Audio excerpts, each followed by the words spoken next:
अगर हमारा भजन अच्छा लगे तो लाइक और सब्सक्राइब करिए।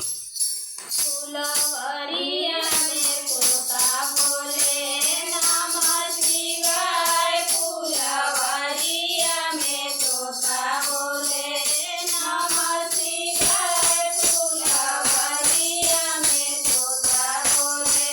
तुम्हारी आवाज सुनी तो सुर हमरे आइए हो, तोता के आवाज सुन के तो सुर हमरे आइए हो, ससुर हमरे आइए हो, सासु हमरे आइए हो, सासु हमरे आइए हो, सासु हमरे आइए हो। बोले लगली, बोले लगली नमः शिवाय, फुलवरिया में तोता बोले नमः शिवाय, फुलवरिया में तोता बोले नमः शिवाय, फुलवरिया में तोता बोले। तोता के आवाज सुनी गए हमरे आइए हो, तोता के आवाज सुनी गए हमरे आइए हो, जेठ हमरे आइए, जेठानी हमरे आइए हो। भोज बोले लगली, भोज बोले लगली नमः शिवाय, फुलवरिया में तोता बोले नमः शिवाय, फुलवरिया में तोता बोले। तोता के आवाज सुन के देवर हमरे आइए हो, तोता के आवाज सुन के देवर हमरे आइए हो, देवर हमरे आइए, देवरानी हमरे आइए हो।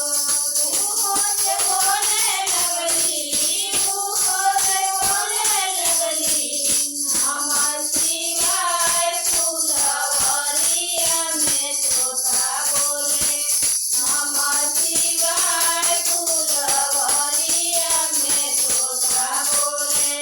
तोता के आवाज सुन के ननदोया हमरे आइए हो, तोता के आवाज सुन ननदोया हमरे आइए हो, ननदो हमरे आइए, हमरे आइए, अरे ननदो हमरे आइए हो।